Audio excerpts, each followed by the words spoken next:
So this is what we're on today. We've got a media wall. This is the first job of the year. It's quite a nice job, to be fair, because it's quite close to my house. Quite a nice easy one. So we've primed all of it out. So as you can see, it all looks white.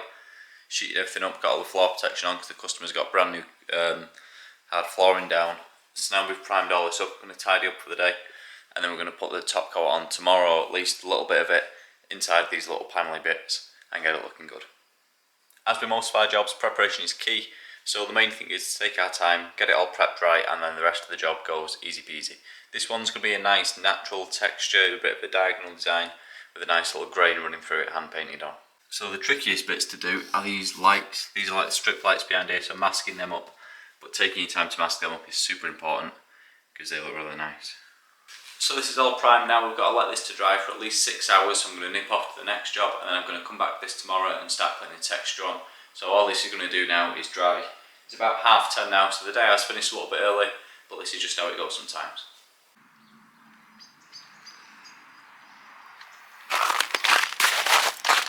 So this is what we're working on this afternoon. It's a bit of a tight squeeze, but this is a micro bathroom that we're doing, and we're skimming this one all out first.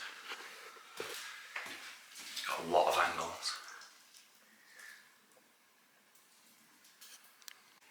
So I'm going to pick up the beads tomorrow, so for now I'm just getting some of these flat walls on. Just get something done. I scrimmed it all out. So that's all filled out now. We filled this one out just the client couldn't get hold of a plasterer in time, so we said with the filler bases that we use, we can get it done a lot smoother and a lot quicker because the fillers dry a lot quicker than the plasters do, and because I'm doing it myself, I can get it on a lot better.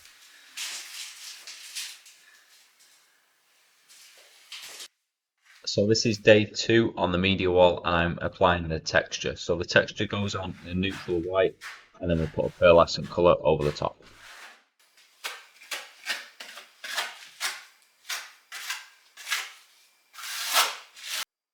The main thing when you're doing these media walls is just make sure that all the edges are clean and nice.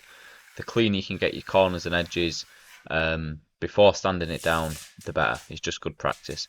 Then I was back on the micro job, and it needed some beading on the edges. I was a little bit picky with these beads just because I wanted it to look perfect. So again, that was the benefit of me coming doing all the prep work myself, because sometimes if you get someone else to do it, they're not quite as interested in getting it as flat as possible. That's the pearlescent paint going over the top, and then once that's on, we paint it in with a few little highlighted veins. Obviously I'm not showing you every little tip and trick that I've got, I'm just trying to show you a few little things along the way. What we're doing with this is I've based the whole wall out in the pearlescent, and then I'm shading through with a nice darker colour just to make it look a little bit more natural.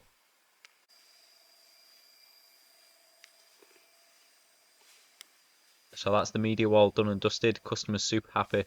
As you can see, it matches in really well with the floor. Once this was done, it was on to prep the micro and actually start putting some microcement onto the walls. As with all our designs, I mix it by eye as I go, so the customers get a specific colour that I've designed. This one was a nice neutral to match the floor. I think I've already put the base on this by the looks of it. Yeah, I have. So this is the second coat going on, and what you have to do with the microcement is just keep it nice and tidy and clean as you go, because you do not want to be going back and sanding any rough bits. The flatter you can get it, the better. That was it with both of the base coats on. I did skip a few little bits through doing the micro, just because it's quite tricky to film and do it at the same time.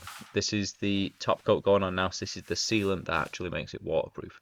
This has 4 coats of sealant over the top and was finished with a matte sealer to give it a nice matte look without any shine. So that's it for this week. If you've got any questions, drop them down below and let me know, and please do share and follow because it makes a big difference.